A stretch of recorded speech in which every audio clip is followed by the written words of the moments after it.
today I'm going to show you guys how to make the most amazing fall off the bone ribs in under an hour using the Instant Pot. So I'm going to go ahead and get started first off by making a spice rub. I've got my rack of ribs right here. Now my spice rub is very simple. I like to make it just ahead of time, then whenever I need it, it's ready to go. So I just threw everything in my food processor. If you want all of the specific ingredients and amounts, you can find that in the blog post down below. So I'm just going to go ahead and pulse everything up.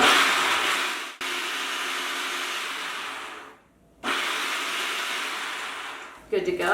Now this is just an inexpensive food processor. You can find these on Vitacost, just a little Black & Decker. I don't really need it to do anything too fancy, but I do like how it mixes everything up and it kind of minces the garlic in with the spices, mixes all the sugars in with the powder, and it does a really good job. Also, sometimes you guys ask me about what kind of seasonings I like or what blends. I really like just the standard Simply Organic spices. Not only are they organic, but also I feel like they have fresher spices and herbs. Everything's always very, very bright. There we go. Now you can see I really like my canning jars for storing foods, for leftovers in the fridge, and also bulk stuff. Just label the top and you're good to go. Another cool thing about this food processor is it's got these little feet on the bottom. They're suction cups, so it kind of keeps everything in place. Fun fact. Okay, so let's grab our rack of ribs, and I'm going to go ahead and open up the Instant Pot. We've got our stainless steel pot inside here, and then, did you guys know this? You can put the lid on this little handle holder thing here. So handy, just found that out recently. If you guys want some more tips for how to use your Instant Pot, how it works, a little one-on-one, make sure you check out my Instant Pot 101 video up in the cards. That'll give you some tips and tricks. But let's go ahead and get started with these ribs. They're so quick, we're gonna get them going. So first off, I'm just gonna dump 2 cups of water into the Instant Pot. We've got our stainless steel pot here inside the main container. Then I'm gonna go ahead and put on this spice rub. Now I like to do mine, I don't know, fairly generously. You can do as little or as much as you want. Honestly, you could just put these in there without even seasoning them all, because we are also gonna do a full layer of barbecue sauce a little bit later. But I like to get that extra little bit of seasoning if I can. Any little bit of extra flavor for minimal effort, worth it. Okay, set that aside. Now you can let these sit and you can let them marinate. Honestly, I never have time to let things marinate, so I'm just gonna go ahead and set these straight into the Instant Pot. You can see how I'm kind of making a little curl here. You can also cut this in half and you can do 2 full racks of ribs if you would like. I've actually seen someone do as many as 3 racks of ribs, although I haven't tried that, just by cutting them in half and layering them in. So anyways, I'm gonna go wash my hands and I'll be right back. All right, I'm gonna go ahead and plug in my Instant Pot. And we're gonna go ahead and put on the lid. We'll make sure the valve in the back is set towards sealing. And then we're gonna do a meat stew cook. And we're gonna do that for 32 minutes. If you don't have the meat button, you can just do pressure cook for 32 minutes on high pressure. And then we're actually gonna let this do a natural release for about 10 minutes. So we're gonna let that do its thing. I'm just gonna clean up around here and I'll see you guys back. All right guys, our timer is going off and the 32-minute cook time is over. Now for the release, we're gonna go ahead and let it set for just about 10 minutes.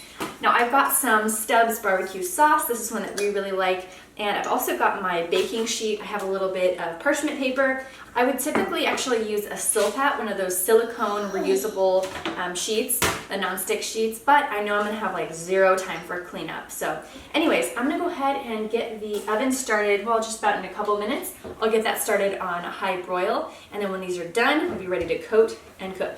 We made it to 10 minutes, so I'm gonna go ahead and hit cancel, and then we're gonna go ahead and release the sealing valve here. Grab your towel, make sure your kitchen's cleared of little ones.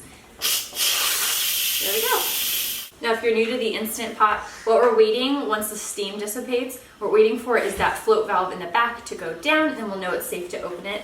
And it looks like my broil there is just about ready, so okay, go ahead and twist.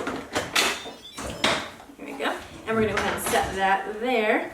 Now I'm gonna use my tongs to get out our full rack of ribs. And they are so tender. Oh yeah, look at that. Wow. So I like to coat the back first, just so they can be like beautiful when you're brushing. And I like to get both sides before I put them in there. Just gonna go ahead and pour a little bit of this on. I don't even use a baster brush just because I've already got the tongs dirty. And we'll do a little flip, and let's do a little bit more sauce. Perfect, okay. I'm gonna toss these in the oven for about 3 minutes and I'll be right back. Look how amazing these look. Okay, so we've got good news and bad news. Bad news is, like I said, I don't normally use the parchment paper. and it's a bit burnt. So next time I'll definitely use the Silpat again. But these look amazing. I'm just gonna coat them with a little bit more barbecue sauce, and I'll pop them back in for 3 minutes. All right, you guys, we are back from the broiler, and these ribs look amazing. They are fall off the bone tender, and the best part is they took under an hour in the Instant Pot. If you liked the video or you found it helpful, give it a thumbs up. And if you're looking for some more easy Instant Pot recipes, then don't forget to check out my cards up above and also some video links down in the description below. If you're looking for any of the ingredients, the barbecue sauce or the spices I used, or the food processor too, you can find those all on Vitacost. It's my favorite natural food store by far, and I'll have my exact Instant Pot link down below as well. All right guys, I hope you enjoyed. Subscribe, and I will see you soon. Bye.